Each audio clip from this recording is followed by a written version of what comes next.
सत चैतन्य सत चैतन्य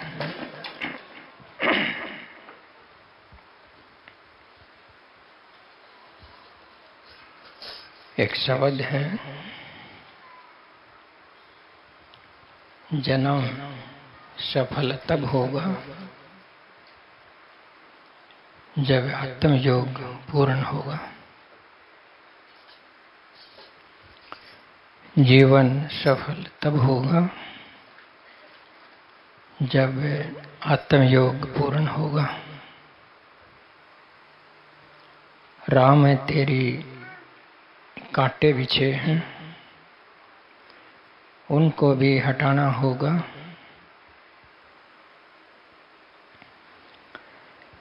तो तेरा दिल कोई दुखाए तो तेरे साथ क्या होगा। दिल किसी का ना दुखा, तेरा दुखाए तो क्या होगा। अंदर कभी झांका नहीं, दोषों को अपने जाना नहीं। स्वार्थ में सब पाप कमाए, यह हिसाब तो तेरा होगा। अहंकार अगन जलाता रहा, प्रेम फूल कभी खिलाया नहीं। प्रेम फूल खिलाता रहे, आनंद जीवन में होता रहेगा। तेरी मंजिल तुझ में है, अपने को ही कमाता जा। सत चैतन्य को भजले भाई, होश का दीपक जलता रहेगा। जन्म सफल जब होगा जब आत्म योग पूर्ण होगा।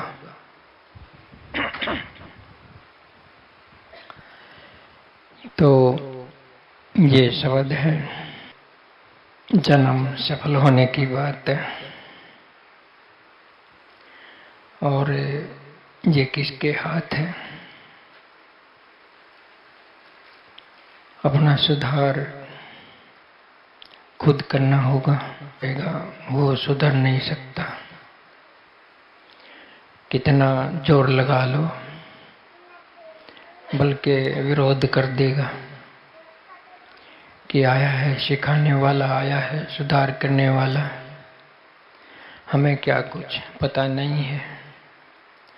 उल्टा रिएक्शन कर सकता है। जिसमें थोड़ी सी सुधरने की चेष्टा हो वो सुधर सकता है। क्यों, थोड़ा बहुत बाहर से कहा जाए, पालन भी वही कर सकता है, दूसरा नहीं कर सकता। तो ये जन्म है आपका, ये जीवन है आपका। ये समय जितनी देर तुम पृथ्वी पर रहते हो, सफल कब होगा। जब तुम्हारा आत्मा से, अपने से, खुद से पूर्ण योग हो जाएगा, यानी पूर्ण जुड़ाव हो जाएगा। योग का मतलब है जुड़ाव, अपने से जुड़ जाना, अपने खुद का पालन करना शुद्धता से, ये आपका योग हो जाएगा।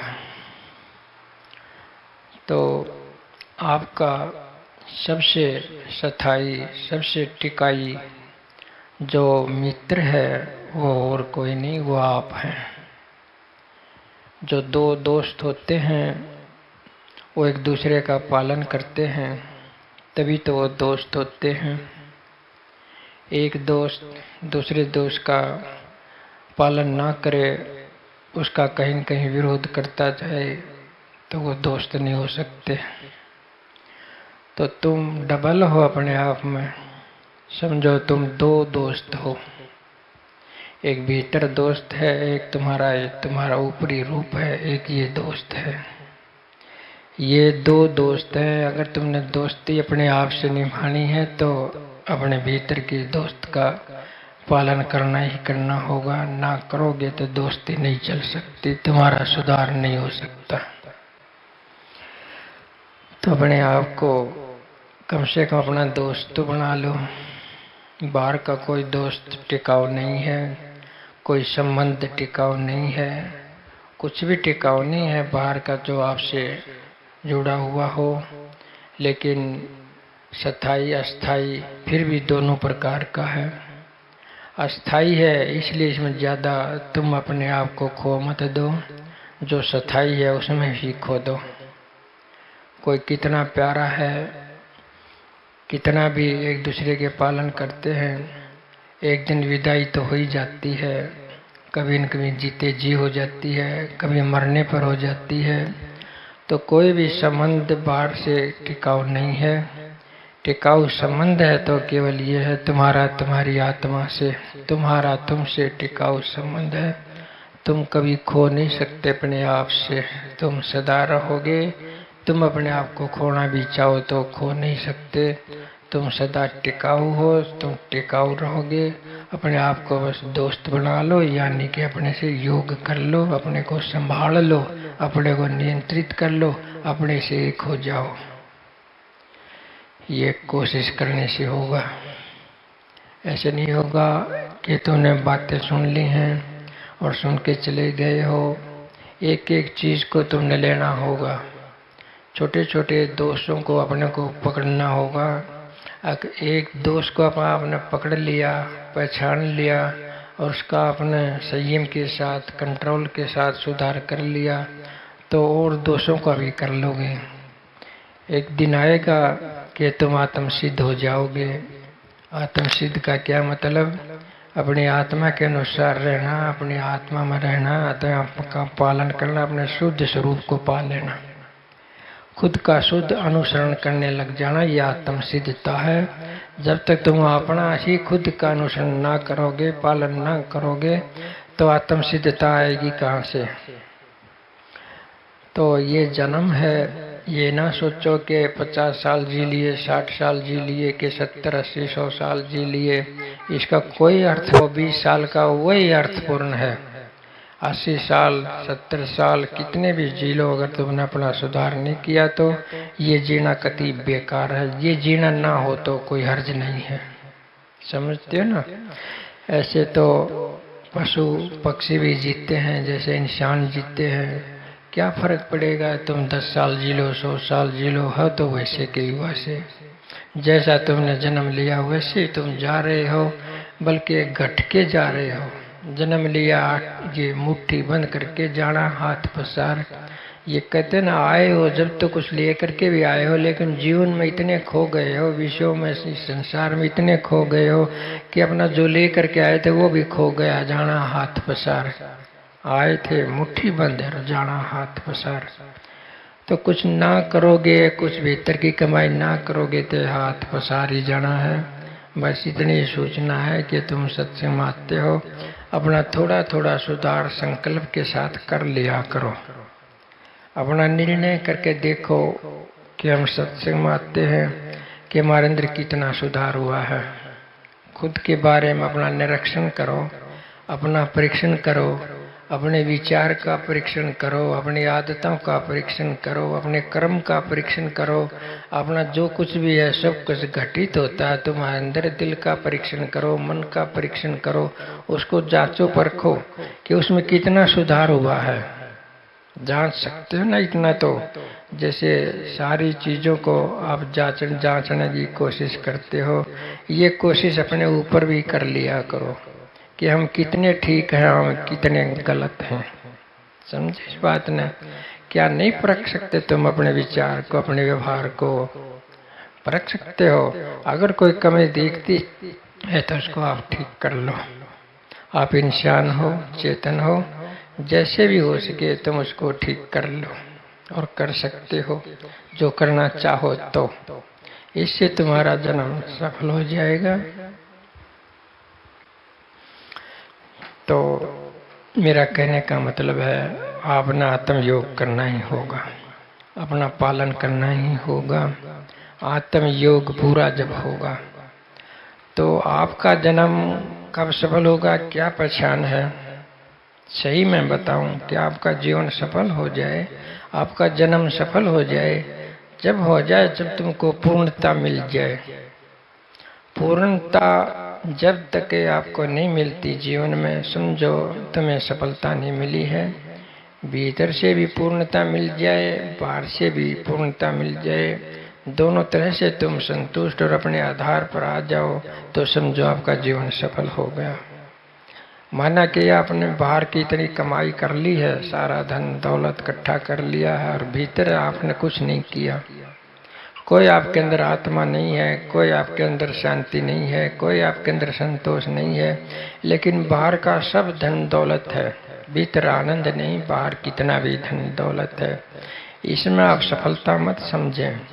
ये तो कितनी भी सफलता नहीं है, बल्कि ये तो बर्बादी है। जब भीतर का ना हो तो बाहर का ज्यादा हो, ये तो और भी बैलेंस खराब हो जाएगा आपका, और भी बैलेंस खराब हो जाएगा। भीतर नहीं हो बाहर हो,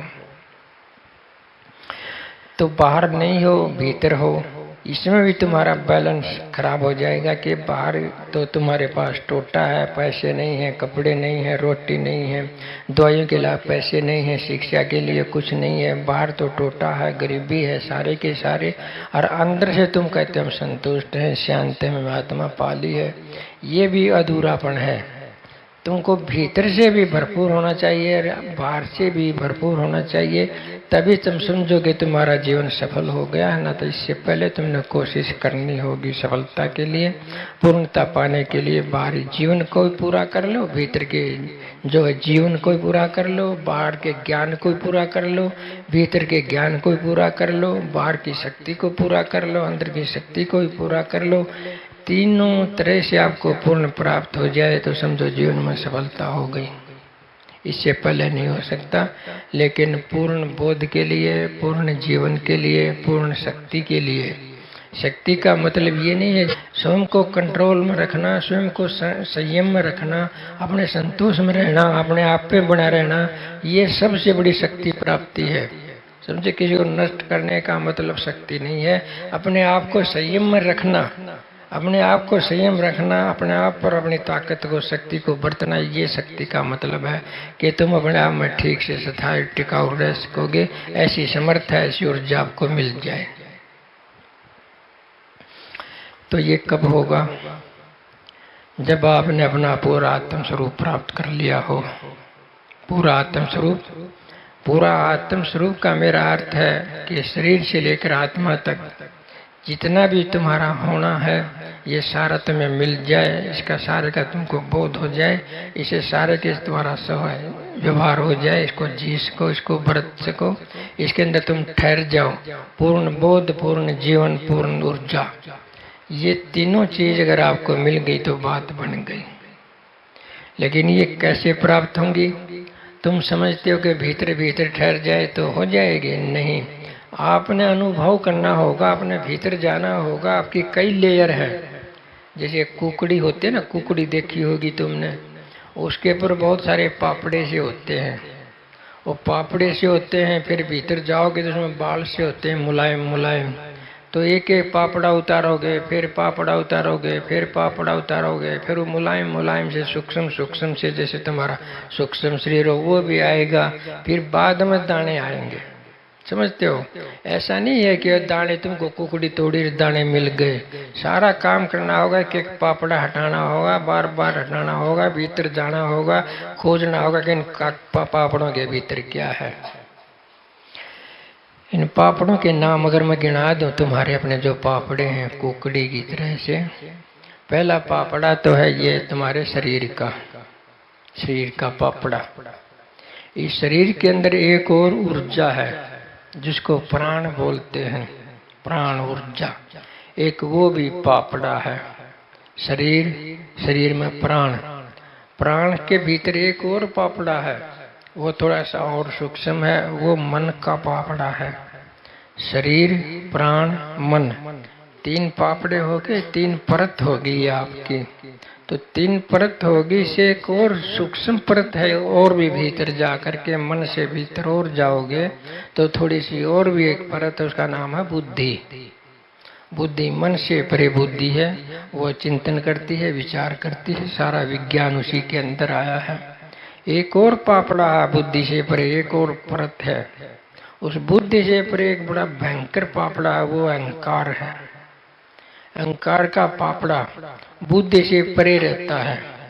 सूक्ष्म सीट उसकी बुद्धि से पर है, वो तो बुद्धि को प्रयोग कर लेता है, तर्कों का प्रयोग कर लेता है, अपना बचाव कर लेता है।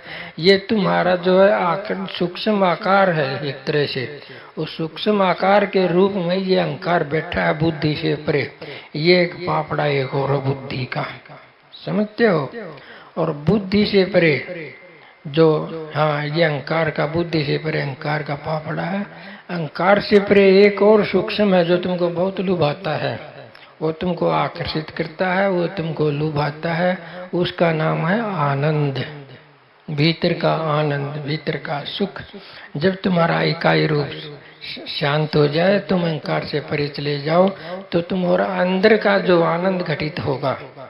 अब ये आनंद को आखिर में आध्यात्म मान लेते हैं कि तुम्हारी आत्मा आनंद स्वरूप है, तुम आनंद ही हो, ब्रह्म आनंद स्वरूप है, ब्रह्म आनंद ही है, ऐसा मान लेते हैं ना। ये पांचवा कोष जानते हैं इसको, लेकिन नहीं, हमने आनंद से और भी आगे बढ़ना है। ये भी एक बड़ा सुख है, लुभावना एक पर्दा है, पापड़ा। हमने इसको भी सम्मोहित नहीं होना, क्योंकि आप इससे ज्यादा है, आनंद से भी ज्यादा हो।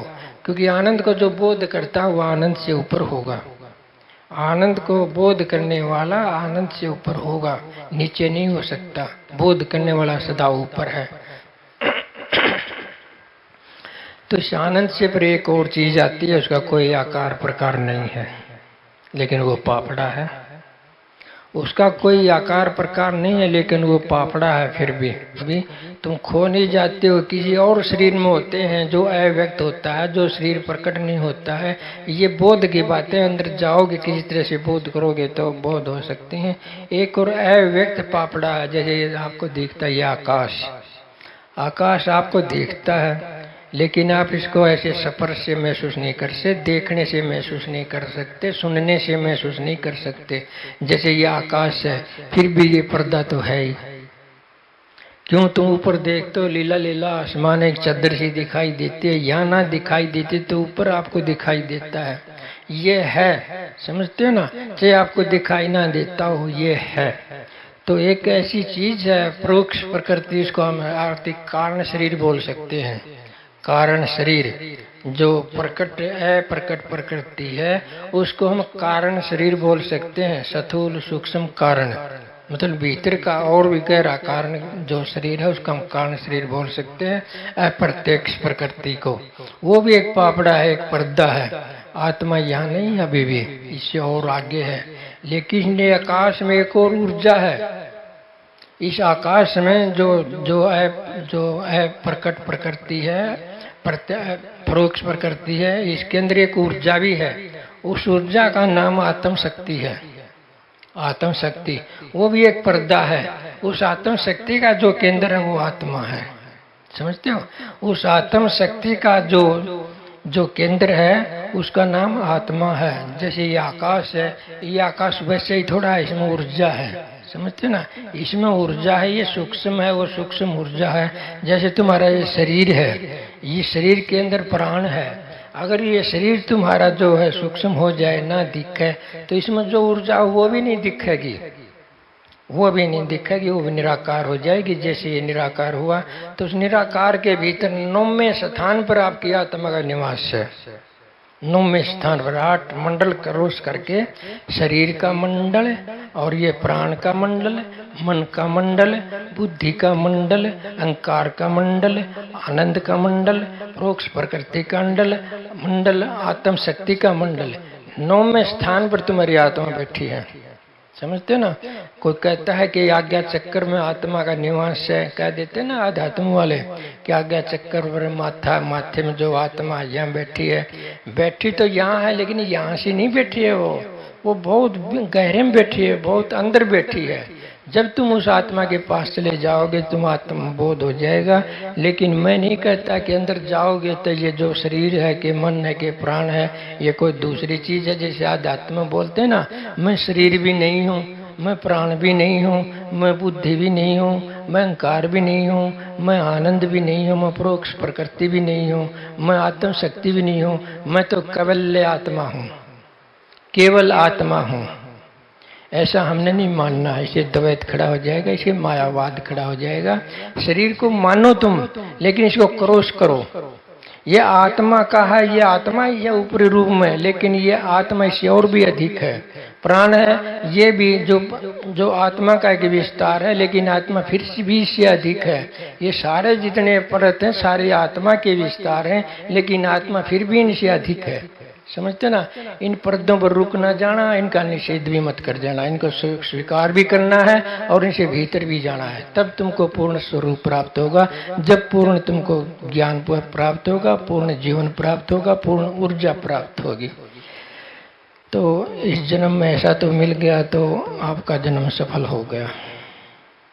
और ये आत्मयोग से होगा। आत्मयोग का सीधा अर्थ है अपनी आत्मा का पालन।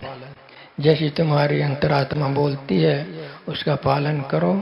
अंतरात्मा तुमको गलत नहीं करवा सकती, उसका यही एक गुण है, वो तुमसे सदा शुद्ध करवाएगी, बढ़िया करवाएगी, अंतर्मुखी तुमको बना देगी, तुमको बाहर से भी शुद्ध कर देगी और भीतर भी ले जाएगी। व्यवहारिक रूप से भी तुम शुद्ध हो जाओगे, आत्मा में भी तुम ठहर जाओगे अगर तुमने आत्मा का पालन किया तो आत्मा का पालन करना खुद के अनुसार चलना है, खुद का पालन करना है। इसके लिए एक उदाहरण देता हूँ मैं। गाड़ी, ऑटोमेटिक गाड़ी, उसमें आदमी बैठ तो जाते हैं लेकिन उसमें ड्राइवर नहीं होता। ऐसे बैठ के जैसे ड्राइविंग करते हैं ना, गाड़ी चलाते हैं, सारा काम करते हैं, इधर उधर मोड़ते हैं, गाड़ी को आगे पीछे करते हैं, ऐसा उसमें आदमी नहीं करता। ऐसा वो गाड़ी खुद कर लेती है, ऐसा वो गाड़ी खुद कर लेती है, किसी को करने की जरूरत नहीं। वो ऑटोमेटिक गाड़ी है तो वो खुद कर लेती है। कैसे कर लेती है? वो खुद का ही अनुसरण करती है। जैसा उसमें जो प्रोग्राम फिट किया उस प्रोग्राम का पालन करती है, इसलिए ऐसा कर लेती है। मोड़ आता है तो मुड़ जाती है, ठहरना होता है ठहर लेती है, चलना होता है चल देती है, लाइट की जरूरत है लाइट चला लेती है, हॉर्न की जरूरत है हॉर्न बजा देती है, कोई आता है तो उससे बचाव कर लेती है, एक्सीडेंट होता है तो इधर कर लेती है। ऐसी गाड़ी है वो। क्या आप ऐसे नहीं हो सकते? जब गाड़ी ऐसी होगी, मेटेरियल रूप है, पदार्थिक रूप है, जो अपना पालन करती है और अपना रास्ता अपना आप तय कर लेती है। सिर्फ उसके अंदर एक जो लोकेशन उसके अंदर फिट होती है, उस लोकेशन पर अपने आप पहुंच जाती है। जो उसका ध्येय होता है वो अपने आप पहुंच जाती है। सिर्फ उसको शुरू में चाहिए कि इधर चलना है। उसका एक कंट्रोल सेंटर होता है, कंट्रोल रूम।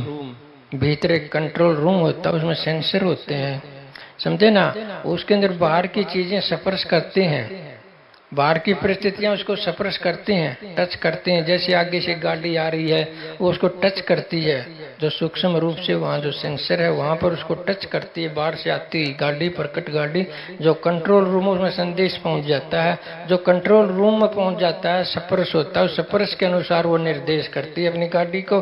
अपने जो उसके जो पहिए पाइए हैं, स्टेयरिंग और कुछ भी है, लाइट वगैरह है, हॉर्न है, वो बजने लग जाते हैं जरूरत पर। समझते हो? अंदर कंट्रोल रूप से ऑर्डर होता है। ऑर्डर तब होता है जब स्पर्श होता है उस पर, तो स्पर्श के अनुसार वो कंट्रोल करती है। फिर उसका स्पर्श और चीजों पर होता है, फिर वो अपना अपना कार्य करते हैं। ऐसे ही आप भी हो।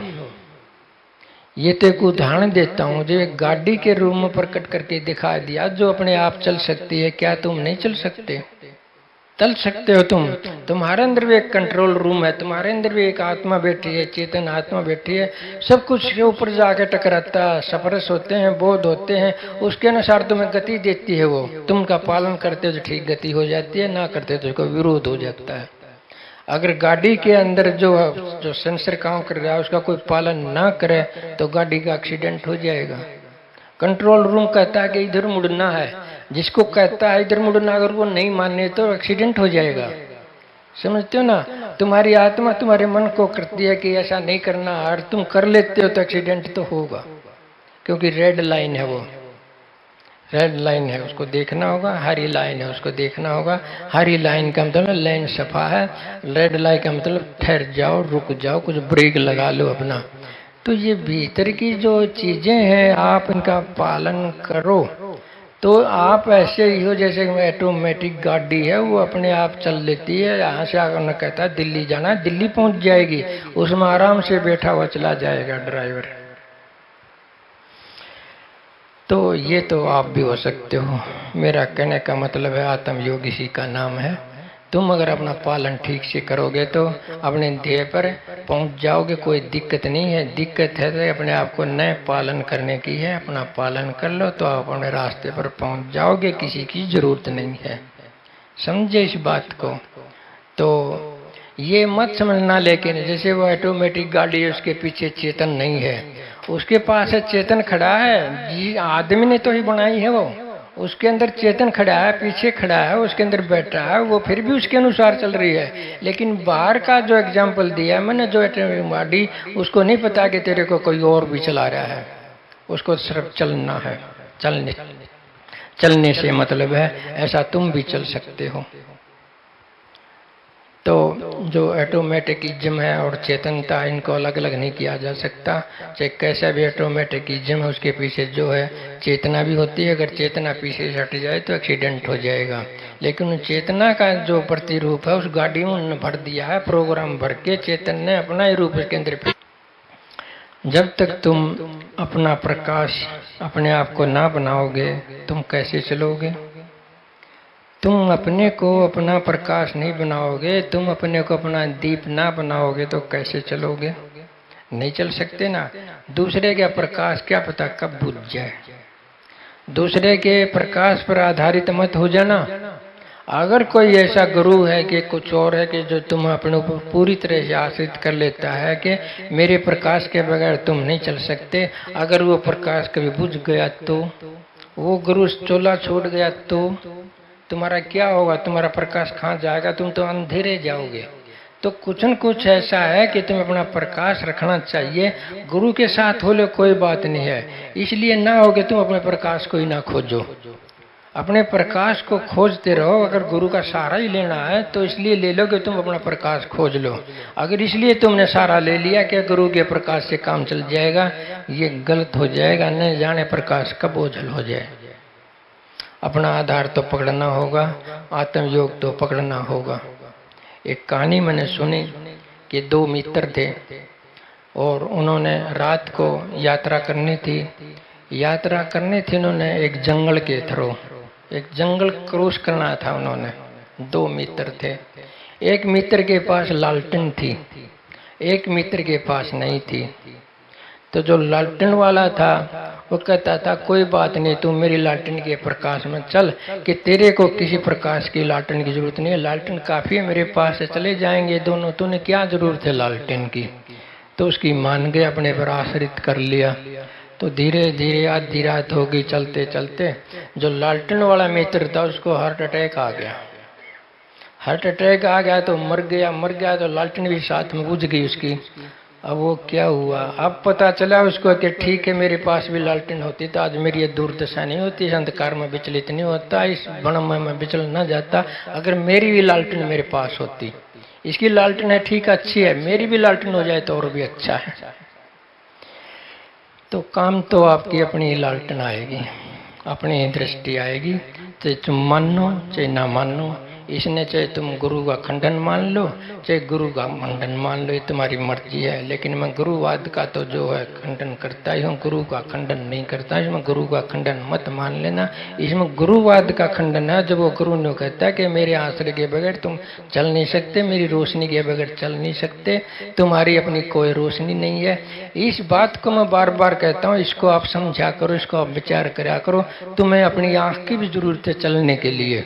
तुम्हारी अपनी आंख ना रही तो पता नहीं कब खतरा आ जाए, कब अंधेरा आ जाए और आप क्रॉस ना कर सको। ऐसी एक और कई बार मैं बात समझाता हूँ कि एक आदमी था, अंधा था, उसके 4 बेटे थे। चारों ने अपने पिता को कहा कि पिताजी अपनी आंख बनवा लो। उन्होंने मना कर दिया कि नहीं भाई तुम 4 हो, 4 दूनी 8, मेरी तो 2 आंख हैं, तुम्हारी जो 8 आंख है ये मेरी ही तो आंख है, तुम मेरे बेटे हो, तो मेरा काम चलता रहेगा, मैंने क्या जरूरत है अपनी आंख का? 1-2 आंख की जगह मेरे पास तो 8 आंख है। उन्हें नहीं माना, उन्हें नहीं आंख बनवाई। वो आंख जो दूसरों की आंख पर आश्रित हो गया, दूसरे के प्रकाश पर आश्रित हो गया। तो एक दिन क्या हुआ, अचानक उस महल में आग लग गई। आग लग गई, जिसके पास आंख थी वो तो इधर उधर से कूद काद के बच गए और पिता को भूल गए। आंख नहीं थी, जाएगा कहाँ? चाहे चारों तरफ प्रकाश है, चाहे चारों तरफ अग्नि जल रही है, लेकिन उसको दिखाई नहीं देता, अंदर जल गया क्योंकि उसकी अपनी आंख नहीं थी। जिसकी आंख थी वो बच गया। तो अगर वो अपने बेटों की आंखों पर आश्रित हो गया तो उसकी दुर्दशा इसीलिए तो हुई। तो तुम्हें अपनी आंख भी चाहिए, तुम्हें अपनी आत्मा भी चाहिए। इसलिए मैं कहता हूँ कि अपनी आत्मा से योग कर लो। तुम्हारी आत्मा एक दीपक है, एक अनंत प्रकाश है। ये न बुझने वाला दीपक तुम्हारे साथ है, इसके साथ ही खोलो, फिर तुमको कोई खतरा नहीं है। लेकिन तुम्हें डर लगता है ऐसी बातें सुन के कि हम क्या करेंगे, ऐसे पता ही नहीं कुछ भी। बताए के अनुसार थोड़ा थोड़ा सा तो पालन करके देख लो। थोड़ा थोड़ा अपना विचार तो स्वतंत्र करके देख लो। स्वतंत्र विचार तुम्हारे पास, एक विचार जो अपने आप है तुम्हारे पास। उस विचार को तुम्हें कोई गुरु नहीं सिखा सकता। कोई गुरु तुमको विचार नहीं दे सकता कि ऐसे विचार करना, लो तुमको विचार दे देता हूँ। ऐसा संसार में कोई गुरु हो तो मेरे को बता दो कि तुमको विचार दे सके और विचार करना सिखा सके। नहीं सिखा सकता, नहीं दे सकता, क्योंकि वो तुम्हारे पहले ही है, तुम्हारे पास है। तो ये विचार कितना मूल्यवान है जो तुम्हारे पास पहले ही है। तुम ना उसको अमल करो तो बात दूसरी है। और जो इंद्रियां हैं, ये इंद्रियां विचार के अनुसार काम करने के योग्य तुम्हारे पास इंद्रियां, हाथ हैं, पैर हैं, आंख है, कान है, सब कुछ है ना। जैसा तुम्हारा विचार है वैसा तुम कर सकते हो। दोनों सुविधाएं आपके पास हैं। विचार करो, विचार के अनुसार तुम कर भी सकते हो। माना एक पशु है, उसके पास विचार तो है, उसके पास हाथ नहीं है। विचार तो है, उसके पास हाथ तो नहीं, क्या वो अपना घर बना लेगा? नहीं बना सकता ना। अगर उसके पास विचार भी हो, हाथ भी, और अपना घर बना लेगा। तो एक भी इंद्री तुम्हारे पास ना हो तो कितनी मुश्किल हो जाएगी, बहुत मुश्किल हो जाएगी।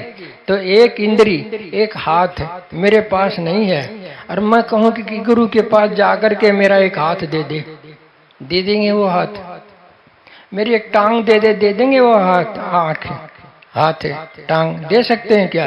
अगर वो दे सकते तो मान जाऊंगा, बुला लो किसी भी गुरु को। तुम्हारे पास एक हाथ नहीं, अगर वो दे सकता हो तो। लेकिन तुम्हारे पास अपने आप इसकी कदर नहीं है तुमको।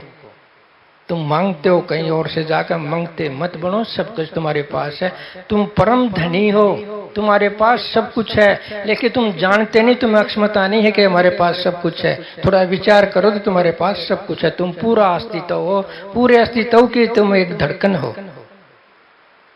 एक आदमी बहुत गरीब, इतना गरीब कि इतना कर्जा, इतना टेंशन उसके मन में आए कि डूब के मर जाऊं तो अच्छा है।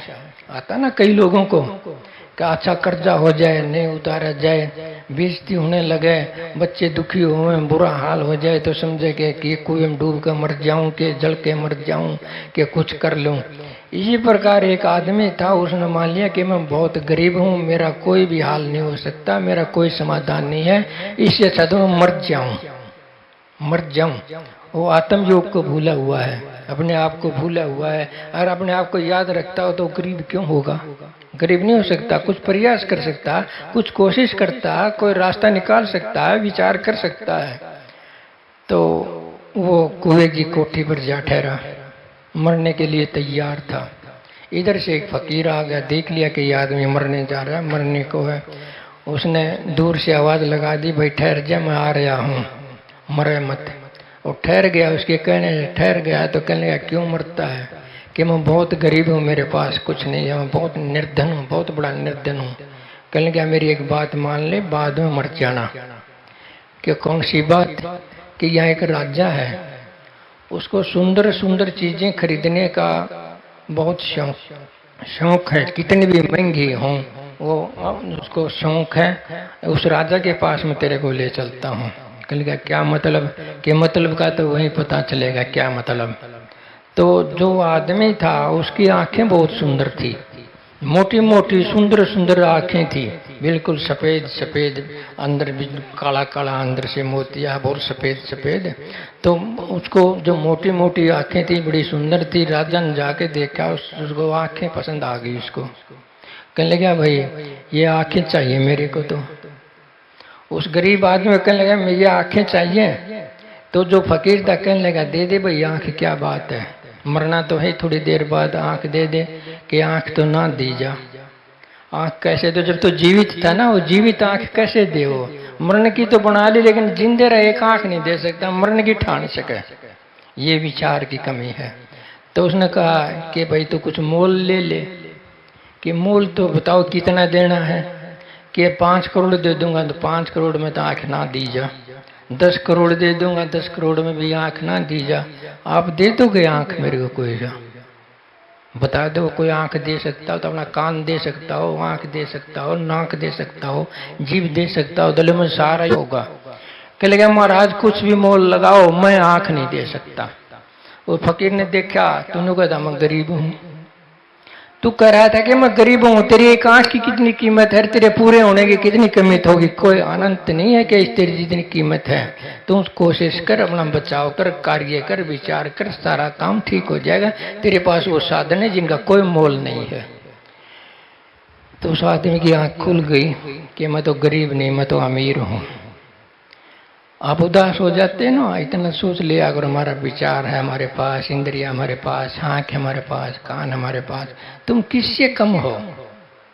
कति इतने भी कम नहीं हो, जितने तुम होने चाहिए तो उतने ही हो। न तुमको बढ़ाया जा सकता, ना तुमको घटाया जा सकता। तुम जितने होने चाहिए तो उतने ही हो। समझते हो? ये नित्यता के साथ तुम्हारे, लेकिन आप अपने आप को संभाल नहीं सकते। तो आत्मा के योग की बातें समझा रहा हूं, तुम अपने आप को समझो। तुम ऐसी चीज नहीं हो, पूरे अस्तित्व की प्रकटता हो, पूरे अस्तित्व की अभिव्यक्ति हो। छोटे बौने रूप में तुम अस्तित्व हो, बौने रूप में तुम परमात्मा ही हो, लेकिन अपने आप को तुम संभाल नहीं रहे हो, अपना पालन नहीं करते। पालन करो तो बात बन सकती है, ना करो तो नहीं बन सकती। छोटे छोटे दोस्त तुमको गाइड करते रहेंगे, छोटे छोटे दोस्त तुम्हारे जीवन को जो बर्बाद करते रहेंगे, तुम उनके अनुसार चलते रहियो, और जो तुम्हारा जो अंत में स्वभाव हो जाएगा खाली के खाली।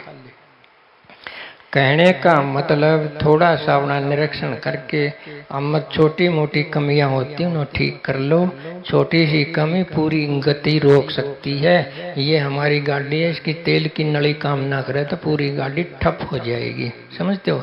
एक चीज ठप हुई तो पूरी ठप हो जाएगी। यूं ना सब तो तुम चल रहे हो, एक चीज ठप है तो तुम्हारा चलना एक दिखावटी चलना है, तुम खड़े पड़े हो। तो उस अपनी अपनी छोटी छोटी कमियों को ठीक कर लो और आत्मा का पालन कर लो, तुम्हारा सब कुछ ठीक हो जाएगा। 2 चेले थे, उनकी लड़ाई हो गई। किस बात पे? गद्दी पे। आपस में कि गद्दी मेरे को मिलेगी, गद्दी मेरे को मिलेगी। हो जाते हैं ना चेलों की, तो ये कई जगह हत्या भी कर देते हैं, अपने गुरु की हत्या भी कर देते हैं। एक चेला दूसरे चेले की भी हत्या करते हैं। गद्दी की प्यास ऐसी होती है। तो उनमें बहस हो गई। तो दोनों गुरु के पास चले के, गुरु जी हमारी लड़ाई होगी गद्दी पे, बताओ किसको मिलेगी? और एक कहने लगा कि मेरे को मिलनी चाहिए, क्योंकि मैं पहला चेला हूँ। ये तो बाद में बनाया है, इसका हक नहीं है गद्दी पर।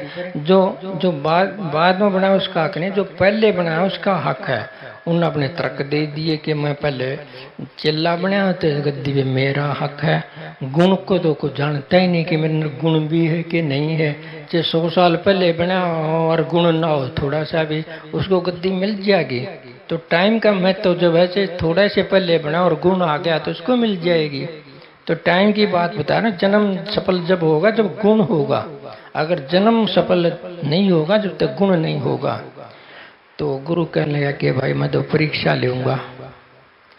अब परीक्षा के लिए तैयार कर लिए कि ठीक है परीक्षा ले लो जी। परीक्षा के लिए तैयार हो गए और गुरु ने क्या किया, एक मुर्गा मंगा लिया। मुर्गा कहने लगे ले भाई, ये 1 के 2 मुर्गे मंगा लिए। एक एक मुर्गा दोनों को दे दिया कि जाओ इनकी गर्दन तोड़ लाओ, ऐसी जगह गर्दन तोड़ के ले आइयो कि जड़े कोई भी ना देखता हो। समझे? ऐसी जगह गर्दन तोड़ के ले आना जहां कोई भी ना देखता हो। तो उनमें जो मूर्ख था, जिसमें होश नहीं था, और तो दीवार के ओट में जाकर उस गर्दन के मर्दे तोड़ लिया। ले गुरु जी मैं पल्ले लिया तोड़ के। कहने लगा ठीक है बैठ जा। और जो दूसरा था वो सारे का घूम फिराया और मुर्गे की गर्दन ना तोड़ सका। कहने लगा भाई तेरे को गद्दी कैसे मिलेगी? मिलो चाहे ना मिलो जी, मैं तो तोड़ नहीं सका। लोभ नहीं था ना वहां उसको। मैं तो तोड़ नहीं सका। जहां भी देखूं वहां देखने वाला मौजूद है। कोई ऐसी जगह नहीं मिली कि जहां देखने वाला ना हो। कि कैसे कि जहां मैं जाऊं था वहां मैं तो था ही, मैं तो देख ही रहा था। मैं देखने वाला नहीं हूं क्या? मैं तो देख रहा था गर्दन तोड़ते हुए कि मैं अपने होश में आ गया कि मैं कैसे तोड़ूं, मैं तो देख ही रहा हूं। उन्होंने कहा था कि जहां कोई भी ना देखता हो वो, इसका मतलब होश है, होश का दीप है। अगर ऐसी बात हो तो आत्मयोग है, ये आत्मयोग है। उसने अपनी आत्मा को सुन लिया, अपनी आत्मा को पहचान लिया कि तेरी आत्मा क्या कर रही है। उसकी आत्मा कह रही है नहीं भाई मैं देख रही हूँ, तोड़ना मत, तोड़ना मत, ठीक नहीं। उसने अपनी आत्मा को मान लिया तो नहीं तोड़ सका। तो ये सारी बातें जो मैं आत्मयोग की बताता हूँ, तो इस आत्मयोग तुम कर लिया करो अपना। यूं ना सोचो कि महाराज जी नहीं देख रहे, कि परमात्मा नहीं देख रहा, कि तुम तो नहीं देख रहे। कुछ कर बैठते हो, कोई चोरी कर बैठता है, कोई चुगली कर बैठता है, कोई कुछ कर बैठता है, कर बैठते ना। क्यों कर बैठते हैं? कि गुरु नहीं देख रहा, परमात्मा नहीं देख रहा। क्या पता चलेगा किसी को? पता चले ना चले, तुम्हारे अंदर रिकॉर्डिंग हो रही है, समझते हो? पता चले ना चले, मेरे को पता चले या ना चले, गुरु को परमात्मा को पता चले ना चले, लेकिन तुमको तो पता चलेगा। जो तुम करोगे तुम अंदर रिकॉर्ड होगा, इसका हिसाब होगा। समझे? स्वार्थ में सब काम कमाए, ये तो हिसाब भी तेरे को देना होगा। ऐसा नहीं कि तो कोई बही लिखी जा रही है, कोई आकाश में परमात्मा बैठा है, धर्मराज बैठा है, तुम जो करते हो उसकी लिखाई हो रही है, ऐसा नहीं है। जो तुम करते तुम्हारी आत्मा में छप रहा है, वो रिकॉर्डिंग हो रही है तुम्हारे अंदर। और वो रिकॉर्डिंग इतनी अनंत है, तुम्हें में नहीं पता है। वो जब समय आएगा, जब परिस्थिति आएगी तो तुम्हारे सामने उगड़ आएगा। जैसा भी उगड़ेगा वैसा भोग लियो, हिसाब हो जाएगा।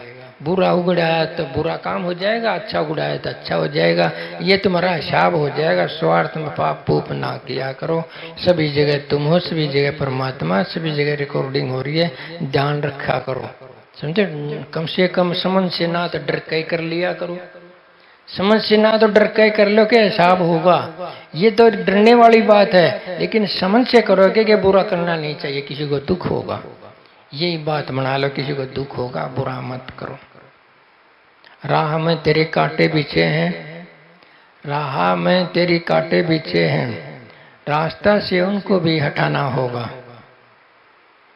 दिल किसी का ना दुखाओ, तुम्हारा दुखाए तो क्या होगा।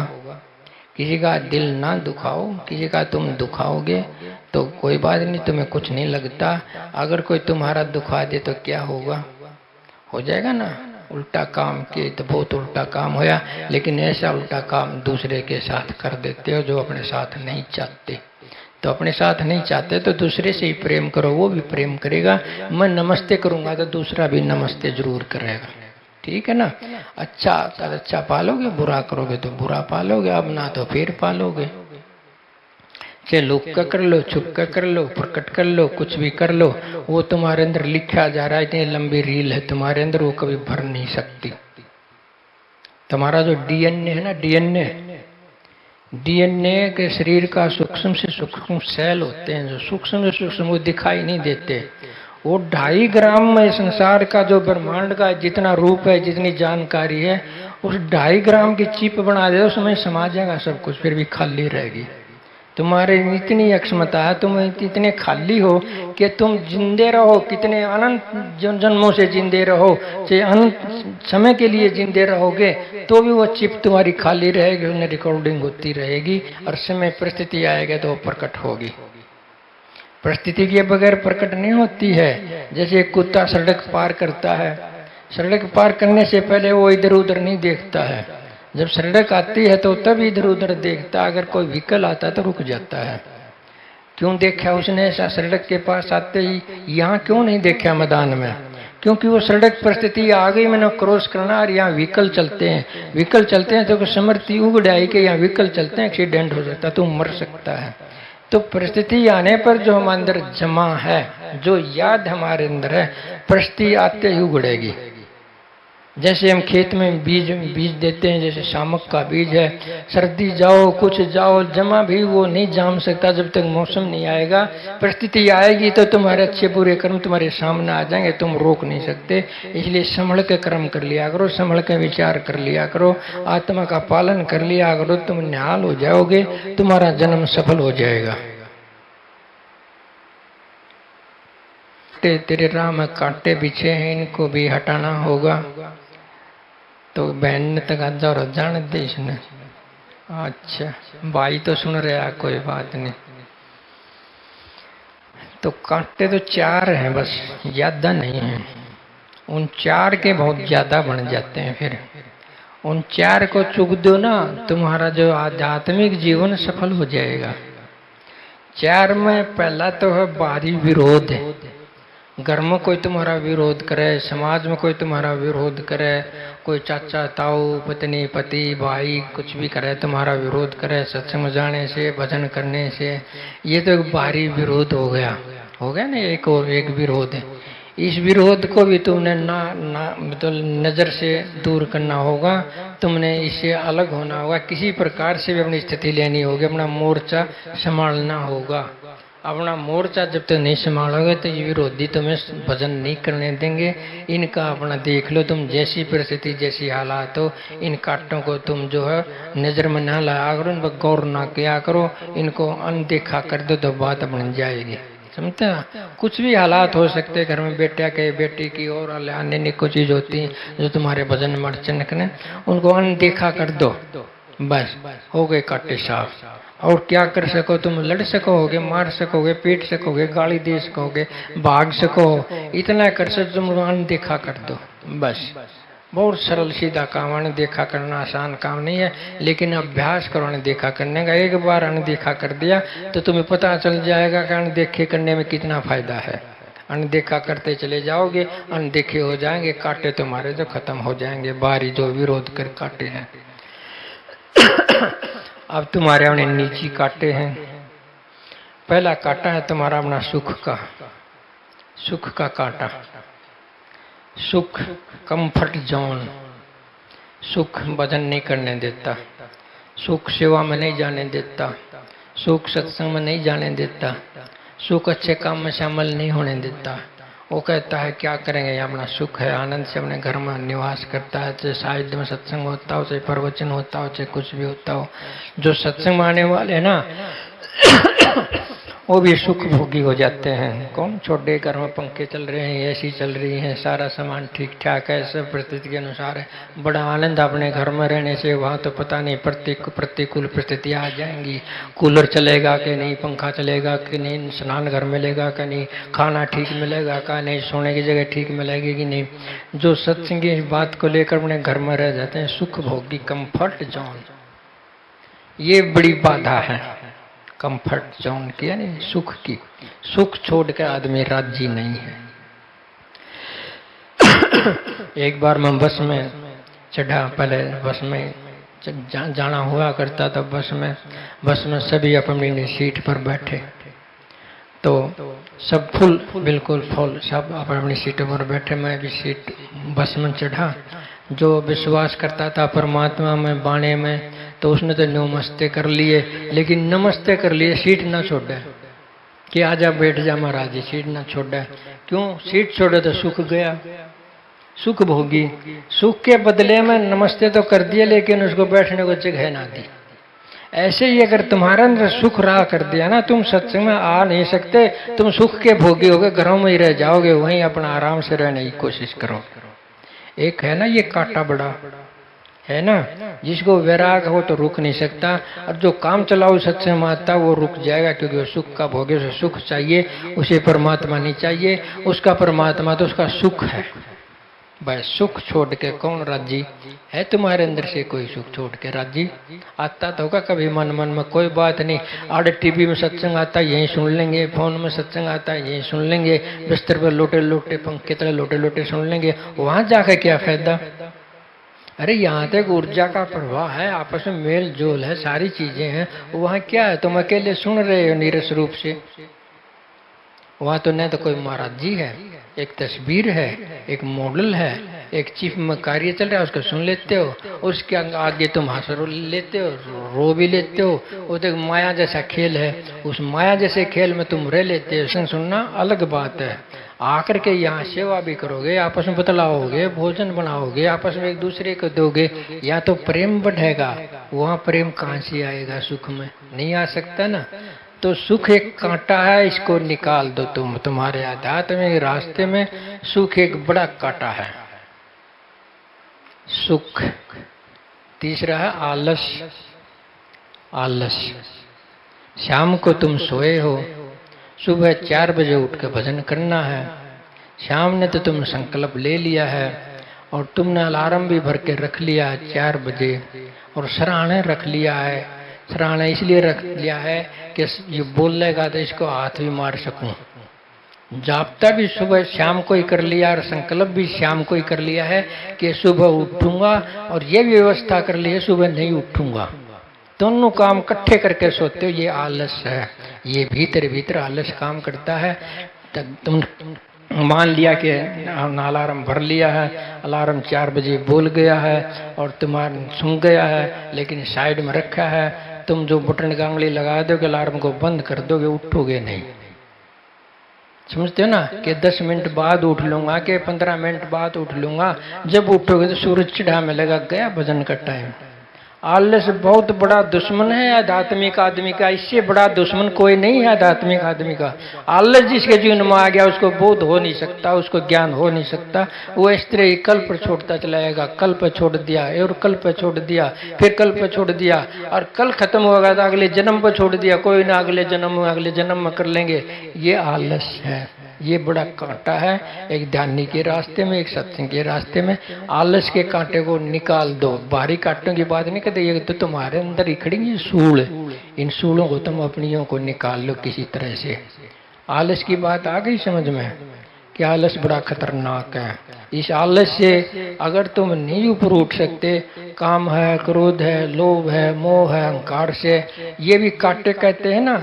ये जो इंद्रियों के विषय हैं, ये भी कांटे कहते हैं। विकारों के विषय, जो विषयों के कांटे, इनको भी कांटे बोलते हैं। विषयों को भी, जो विकारों को भी कांटे बोलते हैं। ये कांटे कब तक काम करेंगे? जब तक आलस है। अगर आलस हट गया तो ये कांटे अपने आप हट जाएंगे। तुम्हारा काम, क्रोध, लोभ, मोह, अहंकार सब हट जाएगा, क्योंकि आलस हट गया। तुम भजन करोगे, भजन करोगे तुम्हें ज्ञान होगा, ज्ञान होगा तो काम, क्रोध, लोभ, मोह, अहंकार, विषय और विकार अपने आप हट जाएंगे। ये तो इनका मूल है, ये आलस तो इन विकारों का, इन विषयों का। इस आलस को निकाल दो, तुम भीतर चले जाओगे, तुम टाइम पर ध्यान करोगे तो अपने आप फीके पड़ जाएंगे। जो काम, क्रोध, लोभ, मोह, अहंकार है, ये अपने आप फीके पड़ जाएंगे। ये कुछ नहीं है, तुम ध्यान नहीं करते इसलिए ये सब कुछ है। यह एक पेड़ है हमारे यहाँ पर, बोतल पंप का, जो भीतर से मोटा हो जाता है ना, ऊपर का पपड़ा गिर जाता है, ऊपर का पत्ता है ना जो गिर जाता है अपने आप।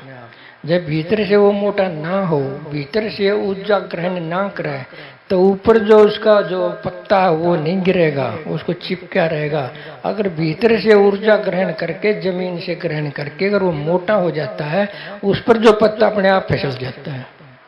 तो तुम्हारे जितने भी अवगुण हैं ये पात्यों की तरह से हैं, इनके साथ गुत्थम गुत्था मत हो। तुम भीतर की ऊर्जा ले लो, भीतर की ऊर्जा ध्यान से आवेगी, ध्यान से तुम भीतर से मोटे हो जाओगे, भीतर से चेतन हो जाओगे, तुम आत्मा जैसे हो जाओगे। फिर तुम्हारे ये पाते हैं जो छोटी छोटी चीजें, ये कैसे काम करेंगे? लेकिन आलस में रहोगे तो भजन कैसे करोगे? आलस को छोड़ दो, भजन करना हो तो, जीवन सफल करना हो तो। अब चौथा है अहंकार। पहला तो बाहरी विरोध, फिर सुख, फिर आलस, फिर ये अहंकार। इसको तुम जानते होगे। अहंकार तो जीवन में जलाता रहा, प्रेम गुल कभी खिलाया नहीं। प्रेम गुल कर खिलाता रहे तो आनंद जीवन में होता रहेगा। तो अहंकार तो ऐसी चीज है जो खुद को भी जलाए और दूसरे को भी जलाए। अहंकार में क्या होता है? आदमी अपने आप को कुछ मान लेता है, अपने आप को कुछ मान के दूसरों से अलग भी मान लेता है, अपने आप को कुछ मान के अपने आप को दूसरों से बड़ा भी मान लेता है। घमंड, अभिमान उसके अंदर आ जाता है। अहंकार में आदमी अपने को कुछ मानता है, कुछ की क्या कहूँ, सब कुछ मान बैठता है। अपने आप को कुछ मानता है, दूसरे को कुछ नहीं मानता। ऐसा होता है ना, अहंकार की अवस्था में वो किसी की नहीं सुनता, उसका अपना अज्ञान उसकी समझ बन जाती है, उसका अपना अज्ञान उसका ज्ञान बन जाता है, क्योंकि अपने आप को कुछ मानता है, दूसरे को कुछ मानता नहीं है। दूसरे का कुछ मानने तो अहंकार कहाँ से हुआ। और प्रेम में इससे उल्ट होता है, आदमी अपने को कुछ नहीं मानता, दूसरे को सब कुछ मानता है। प्रेम में ऐसा होता है जहाँ अहंकार नहीं होता, उसमें अपने आप को कुछ नहीं मानता, दूसरे को सब कुछ मानता है, अपने से ज्यादा मानता है। समझे ना, अपने से ज्यादा मानता है दूसरे को, और दूसरे के साथ इसलिए एक हो पाता है, दूसरे के जो उसका सुख में एक हो पाता है। वो प्रेम तभी दे पाता है जब अपने को कुछ ना माने, दूसरे को सब कुछ माने। और अपने में कुछ मान लिया, दूसरे को कुछ ना मानना, तो प्रेम कोई करकत दिखा दो, अहंकार आ जाएगा। जहाँ अहंकार नहीं वहाँ प्रेम होगा, जहाँ दूजा भी है वो प्रेम होगा। और ज्ञान की अवस्था में, अहंकार की अवस्था में अपने आप को कुछ मानता हूँ, दूसरे को कुछ नहीं मानता। और प्रेम की अवस्था में अपने आप को कुछ नहीं मानता हूँ, दूसरे को मानता हूँ। ज्ञान की अवस्था में अपने को ही मानता हूँ और तुम को ही मानता हूँ। समझे ना, तेरे रूप में परमात्मा है, मेरे रूप में परमात्मा है, सब कुछ के रूप में परमात्मा है। ये तो प्रेम का और विस्तार रूप हो जाएगा ज्ञान में। ज्ञान में हम सब कुछ को मानेंगे, अपने आप को भी नहीं हटा के देखेंगे, दूसरे को भी हटा के नहीं देखेंगे, क्यों सारी उपस्थिति एक परमात्मा की उपस्थिति। किसको हटाएं, किसको माने, किसको छोड़े, किसी को जोड़े, सब जगह एक ही नजर आओगा। तो प्रेम में ये बात है कि सब जगह सब कुछ प्रतीत हुआ है, परमात्मा प्रतीत हुआ है। तो थोड़ा थोड़ा करके मैंने बहुत सारा बता दिया। कोई एक बात समझ में आए तो वो अपना देख लेना। मोटी बात ये है कि अपना आत्म योग कर लिया करो, तुम्हारा रास्ता आत्म योग का है, आत्म योग का।